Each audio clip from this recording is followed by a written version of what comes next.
This is a fascinating video on the Bored Ape Yacht Club, on NFTs, and on the inefficiency of the Ethereum blockchain, because Bored Ape Yacht Club just broke the Ethereum blockchain. A new NFT collection just launched from the Bored Ape Yacht Club team. The Ethereum blockchain was crushed by the demand. This is a fascinating story. The Bored Ape Yacht Club crashed Ethereum. As part of the upcoming Bored Ape metaverse called Otherside, developer Yuga Labs launched a new NFT collection that consisted of 100,000 land deeds for the virtual world. Interest in the drop was immense, too much for the Ethereum blockchain to handle. Users ended up paying thousands of dollars in fees for failed transactions, and Ethereum proved unusable for hours due to its inability to distribute the load. Otherside is Yuga Labs' take on the metaverse.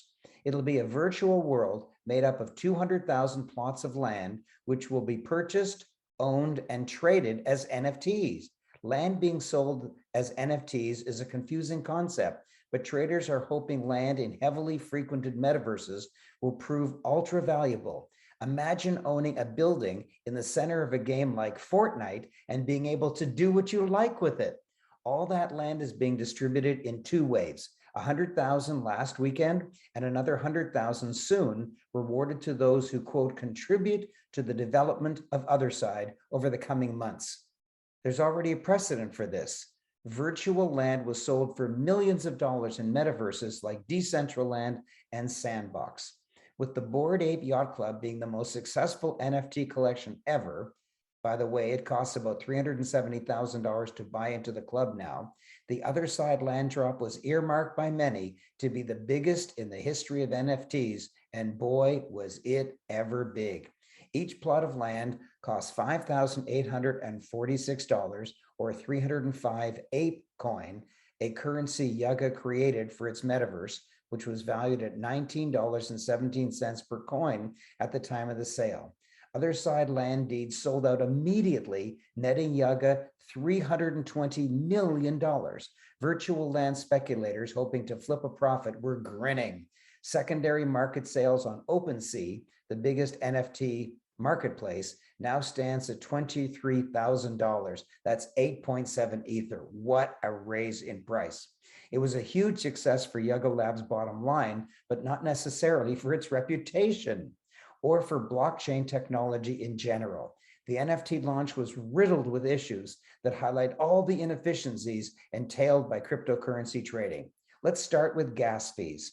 To transact on Ethereum, you need to pay gas, essentially just a transaction fee that's called gas, the expense of which is determined by how much activity is occurring on the blockchain at that time.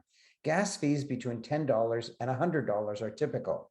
But because of the massive demand and because traders outbid each other by paying higher gas fees so their transactions would go through, people minting Otherside land NFTs were dropping up to $7,000 in gas fees. That's 2.6 ETH.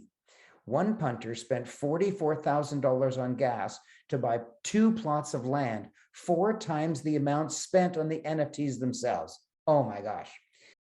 Because the Otherside mint impacts the whole blockchain, people doing completely unrelated things like selling Ether or trading altcoins would also have to pay huge fees and wait hours for their transactions to clear.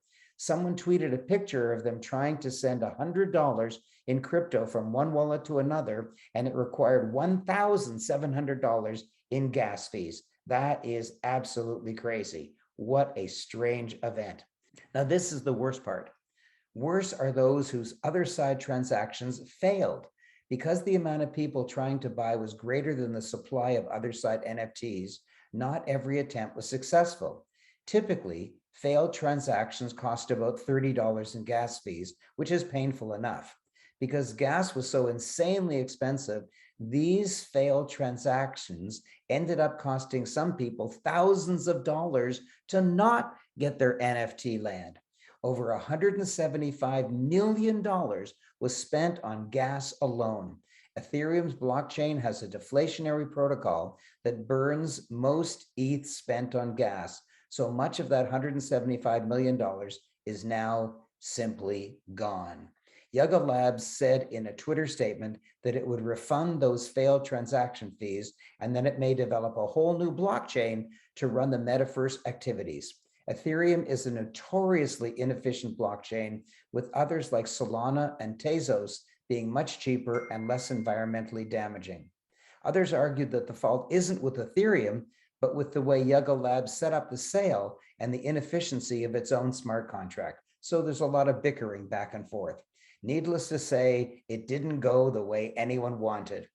What a painful launch, and what angry tweets that we can see. Nevertheless, Bored Ape had a huge home run, even with a little bit of damage to its reputation. Wow, crashing the blockchain. Wow.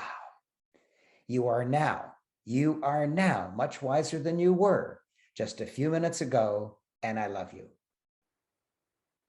Much of this content was from CNET, your guide to a better future, and I thank CNET for the content. And remember, subscribe to this channel. Please click on Meta in order to subscribe to my channel. And please click on this video, which is my most recent video, my previous one. And please click on that video, which Google and YouTube think is the most appropriate if you enjoyed this video.